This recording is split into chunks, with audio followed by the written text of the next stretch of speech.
Olá pessoal, bem-vindos a mais um super vídeo aqui no canal Arqueologia com Érica. É sempre um prazer estar aqui com vocês, trazendo mais notícias, pesquisas e estudos na área da arqueologia. Pessoal, e antes de iniciar o tema de hoje eu vou falar para vocês sobre o mistério de Hatshepsut, a faraó apagada da história egípcia. Um assunto que eu já queria abordar há um bom tempo, trazer aqui para vocês da forma mais profunda que eu pude, vou abordar ele aqui. Antes da gente iniciar o nosso tema sobre Hatshepsut, quero lembrar novamente a vocês o nosso site Arqueohistória. O link está aqui na descrição do vídeo. Não esqueçam de acessar lá, registrar-se no site para estar sempre por dentro das novidades. É um site incrível, é um site que eu fiz em parceria com mais 3 amigos, é um site nosso e abordamos arqueologia, história, várias curiosidades, arqueoastronomia, antropologia, filologia, mitologia, então tem muito assunto lá, tem muito artigo maravilhoso. Não esqueçam de estar indo lá dar uma olhada, tá ok, pessoal? Confiram, estejam por dentro das novidades lá do site. Então, pessoal, a história de Hatshepsut, ela precisou ser reconstruída com elementos assim que sobreviveram à destruição intencional que houve com relação à história dessa faraó. Era uma vez assim um dos reinados mais formidáveis e exitosos do mundo antigo, mas que por mais de 2 milênios ninguém soube quem ocupou de fato seu trono. E a história daquele faraó do século XV, antes da Era Comum, só foi revelada perto do início do século XX, quando a decodificação dos hieróglifos permitiu a leitura de inscrições que haviam assim sobrevivido a ataques em um passado remoto.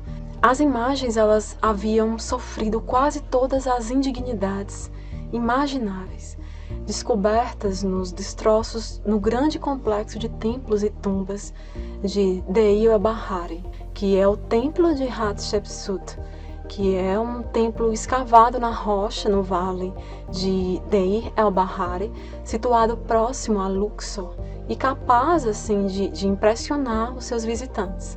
O templo de Hatshepsut ele foi projetado pelo arquiteto Senemut, seu amante, dizem ser o amante de Hatshepsut, e é dedicado a Hatshepsut. Ele foi construído entre os anos 7º e 21º de seu reinado. E assim, tem uma parte escavada na rocha e outra no exterior, formada por 3 terraços. O templo magnífico, ele conserva apenas vestígios de Hatshepsut, já que tudo o que fazia referência a ela realmente foi destruído após sua morte por Tutmosis III. E os primeiros cristãos, eles converteram também ali o templo dela em um mosteiro, o que provocou danos significativos nas instalações. Então, no entanto, assim, o templo ele conseguiu manter o seu esplendor até os dias atuais. É um templo bastante visitado por turistas e é impressionante. E no templo, diversos baixos relevos escondidos, assim, eles nos dão uma ideia de um romance realmente ilícito de uma mulher excepcional, 3.500 anos atrás, com o cortesão, no caso, o cara que projetou o templo dela, o Senemut. Por isso que se diz que eles eram amantes. Então, a figura de seu amante, Senemut, está presente em todo lugar nesse templo. E os pesquisadores, eles acreditavam até agora que Senemut, que supervisionava a construção do templo e ensinava a filha de Hatshepsut, tinha sido escolhido pela rainha. No Egito Antigo, só os homens podiam herdar o trono. Não havia sequer referências a uma rainha. Há uma impressão de que ela queria, assim, superar todos os homens. De fato, seu templo era diferente de todos os outros que tinham sido construídos no Egito. Anteriormente, assim, com um design bastante avançado para a época. E as paredes do templo, elas revelam muito sobre esta mulher fascinante que enviava delegações por mar para comprar marfim e ouro a lugares aonde outros faraós egípcios eles não conseguiam chegar. E sendo uma mulher, Hatshepsut, ela não podia ascender ao trono. Embora fosse de linhagem real, infelizmente isso não poderia acontecer. E ela não quis se submeter a isso. E em uma abordagem intrigante que de alguma forma funcionou, alegou que era casada com o rei dos deuses e, portanto, tinha tanto direito de se sentar no trono como qualquer faraó. E assim, pessoal, Hatshepsut ela foi coroada em 1473 antes da Era Comum, mudando seu nome da versão feminina Hatshepsut, que significa a primeira das senhoras nobres, para a versão masculina Hatshepsu. Há uma diferença no finalzinho entre o nome feminino e a versão masculina do nome Hatshepsu. E com a profanação de monumentos em sua homenagem, os sinais mostravam que aquele faraó havia sido amaldiçoado com uma morte sem fim. Mas por que isso? A destruição era especialmente significativa porque, para os egípcios antigos, a morte era apenas um passo na estrada para uma vida eterna e feliz.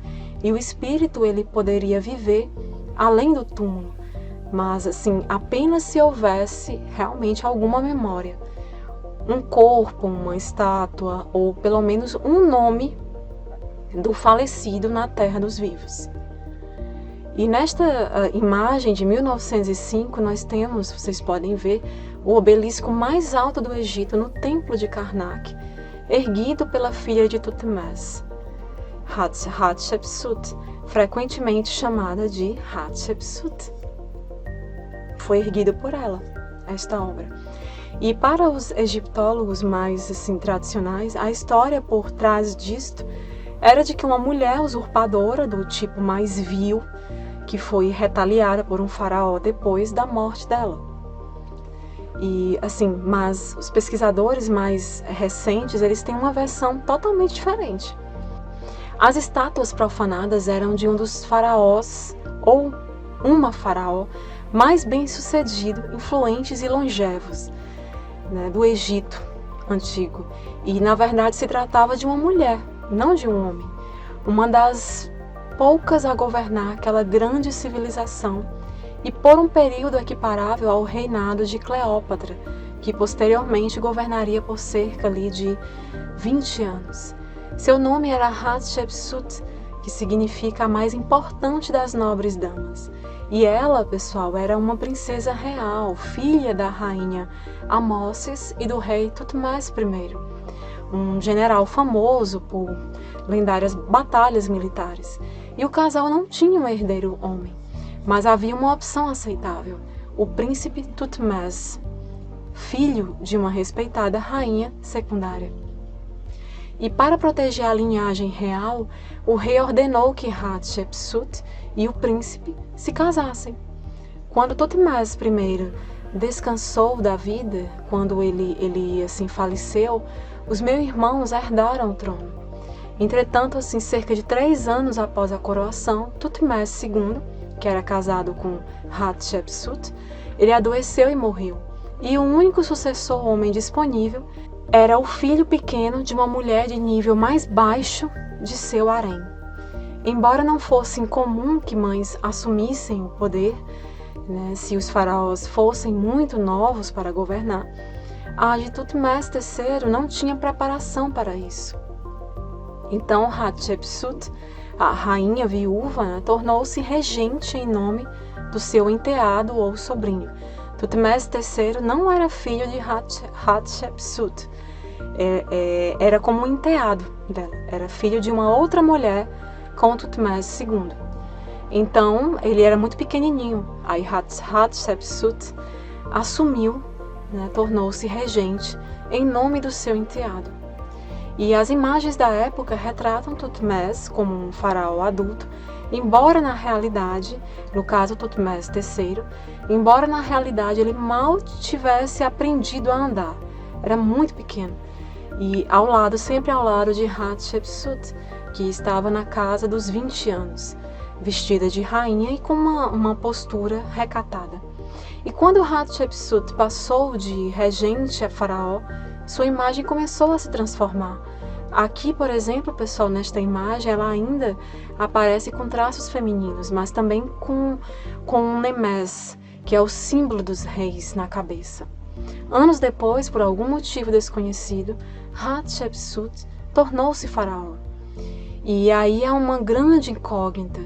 Legalmente não havia proibição para uma mulher governar o Egito, né? Então, assim, embora o faraó ideal fosse um homem, e se possível um homem bonito, atlético, corajoso, piedoso e sábio, e às vezes era tolerado que uma mulher assumisse, né? Assim como mães, né, substituindo filhos pequenos, ou rainhas no lugar de maridos ausentes no campo de batalha. Mas neste caso, o que aconteceu foi uma regente assumir essa posição de poder, apesar da existência de um faraó pequeno, uma criança. Infelizmente, nos registros existentes, não há nada que explique completamente essa ascensão tão surpreendente. E os arqueólogos do início do século XX, eles argumentavam que ela era uma mulher vaidosa e também ambiciosa, que não se contentou com o papel secundário e tirou a coroa da criança que a usava legitimamente. As profanações de homenagens a ela seriam uma reprovação a essa má conduta. Tutmés III, ele tentou difamar sua madrasta? Será? Evidências arqueológicas revelam que, na verdade, a maior parte da destruição começou cerca de 20 anos após a ascensão de Tutmés III ao trono. E parte da profanação ela foi comandada pelo filho dele, e não por ele. Parecia que ele tinha um apego, um respeito por Hatshepsut. Ele gostava dela como madrasta. Mas, essa profanação maior da obra deixada por Hatshepsut foi pelo filho de Tutmés III, quando a maioria daqueles que conviveram com Hatshepsut também tinham morrido. Então ninguém estava ali para presenciar. Então o filho dele é que foi o maior responsável por estas profanações.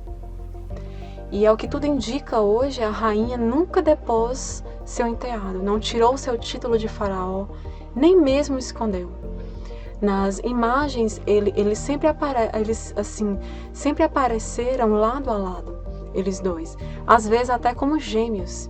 E mais, a usurpadora do tipo vil, do tipo mais vil, como chegou-se a falar dela, né, como ela chegou a ser chamada, poderia ter facilmente se livrado do jovem se quisesse, se fosse o intuito dela, como tantos reis fizeram com rivais ao longo da história. Hatshepsut não só não matou nem o exilou, como também se certificou de que Tutmés III, o seu enteado, ele estivesse preparado para o papel que ele estava destinado a ocupar. Ela o preparou. Ele foi educado como escriba e sacerdote e mais tarde entrou no exército. E quando sua madrasta morreu, ele já havia chegado ao posto de comandante-chefe e participado de uma campanha vitoriosa na região do Levante. E pessoal, o que pode ter surgido foi uma corregência ou um reinado conjunto, algo que já havia sido feito em dinastias anteriores. E nesta imagem vocês podem ver, embora possa não parecer, a figura à direita é Hatshepsut, já representada sob o estereótipo do faraó masculino, totalmente masculinizada. Ela estava ali de faraó, mas totalmente masculinizada. E nesta versão, especialistas sugerem que alguma ameaça à estabilidade do Egito levou Hatshepsut a se declarar rainha, o que pode ter resguardado não só o seu poder, mas o status quo de todos os poderosos daquela sociedade, naquela época. E ela provavelmente tinha o apoio dos poderosos. Do contrário, seu reinado não teria sido tão próspero e pacífico, porque foi bastante próspero. Na verdade, seu sucesso é curiosamente uma das possíveis razões pelas quais Tutmés III queria e podia desaparecer por um tempo e deixá-la governar. Depois, Tutmés III ficou conhecido como um dos grandes faraós do Egito, assim, por direito próprio e por um período, possivelmente por empréstimos das habilidades e conquistas da madrasta. E imagens e hieróglifos, eles indicam que Hatshepsut não só assumiu o trono, como fez de forma assim, magistral. Em um reino onde a quase totalidade dos indivíduos não sabia ler, mensagens visuais eram muito importantes. E para Hatshepsut, sua imagem sofreu uma metamorfose espetacular. E assim, nos desenhos e estátuas, ela passou a aparecer com as roupas e acessórios típicos de um faraó, de um homem. Desde a coroa perfeita até a barba postiça que ela usava, considerada um atributo divino dos deuses para o faraó. E inclusive a representação de seu corpo, ele tornou-se cada vez mais masculinizado, cada vez mais masculino, aproximando-a do estereótipo de um rei e não de uma rainha. Porém, sua intenção era exatamente projetar-se como líder, não como um homem. Prova disso é que as suas imagens quase sempre contêm símbolos representando seu verdadeiro gênero. Ao mesmo tempo que ela assumia aquele estereótipo masculino, colocava a barba postiça e tal, para ficar mais parecida com um homem, com um faraó, um rei, ao mesmo tempo ela utilizava símbolos que davam a entender, né, era uma representação do seu verdadeiro gênero, que na verdade era a rainha que estava ali, o que inicialmente assim confundiu muitos egiptólogos. E como outros faraós, Hatshepsut, ela foi uma comandante militar, liderando as tropas em pelo menos 2 ocasiões. Os textos a descrevem como uma conquistadora, aquela que sairá vitoriosa, ardendo contra seus inimigos. E, no entanto, esse não foi seu papel mais proeminente. Embora ela tenha defendido as fronteiras, logo após chegar ao trono, assim, seu reinado foi pacífico e assim, reafirmou o poder egípcio com outras armas, a diplomacia, por exemplo, e o desenvolvimento, por exemplo, do comércio internacional com lugares conhecidos e outros fabulosos, outros que nenhum outro faraó havia ido. Entre eles, nada menos que a misteriosa terra de Punt, um lugar que desapareceu sem deixar vestígios, além do que está em inscrições e desenhos. Até hoje não há certeza sobre sua localização, sobre a localização exata deste local. Há possibilidades, mas não provas. E os súditos do faraó, que se aglomeraram na costa, viram assim um desfile esplêndido de madeiras preciosas, fragrâncias, anéis de ouro, pedras semi-preciosas, marfim, peles de animais e penas de pássaros, bem como uma coleção de animais exóticos, incluindo macacos, panteras e girafas. Entre todas estas maravilhas, a mais preciosa era a mirra, que os navegantes eles traziam processada em resina para ser usada em rituais nos templos, na mumificação também, na fabricação de perfumes. E a própria Hatshepsut usava óleo perfumado de mirra em sua pele. Como se não bastasse, a expedição trouxe 31 árvores de mirra. Elas foram plantadas nos jardins do templo funerário de Deir el-Bahari, um dos mais belos monumentos da era dinástica.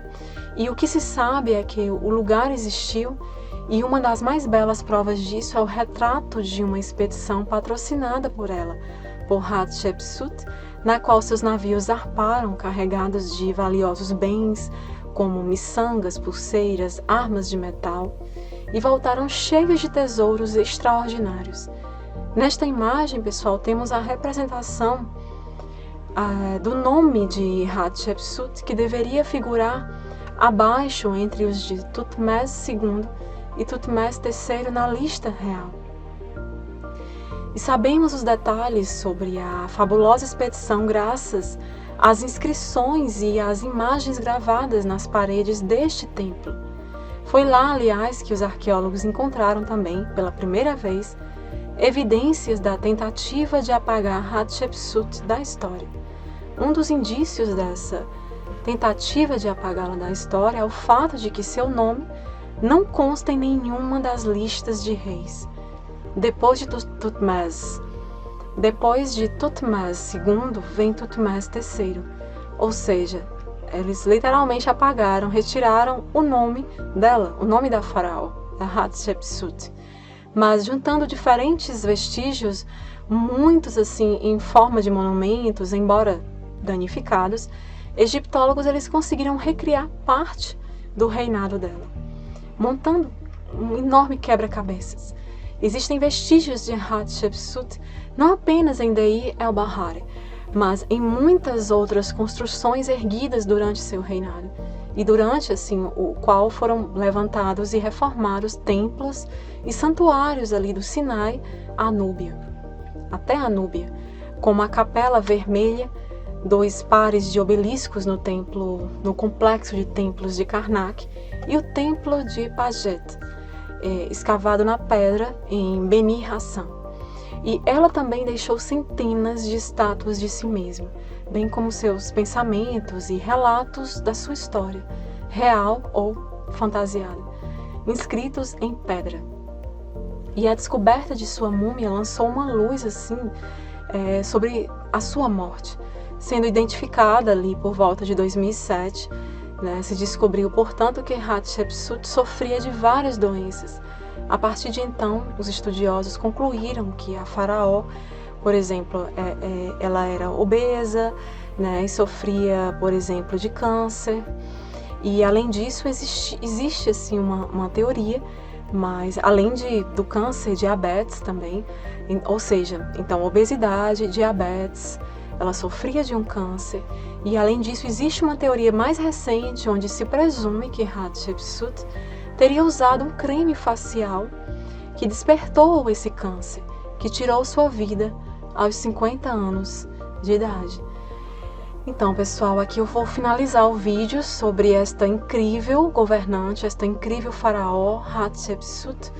Espero que tenham gostado. Comentem, deixem a opinião de vocês. O que vocês acham dessa incrível história, dessa faraó mulher, da forma como ela soube governar, como ela soube gerir, como ela foi bem sucedida. Apesar de tudo o que tentaram fazer para apagá-la da história, ela está aí, firme e forte. E as evidências também.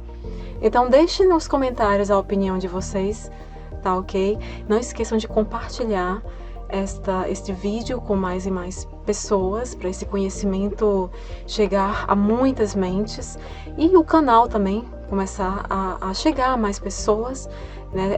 É sempre tão interessante a arqueologia, né? Ela conta a nossa história de uma forma belíssima, e é importante que isso chegue a mais e mais mentes, tá ok, pessoal? Então até o nosso próximo vídeo. Tchau, tchau!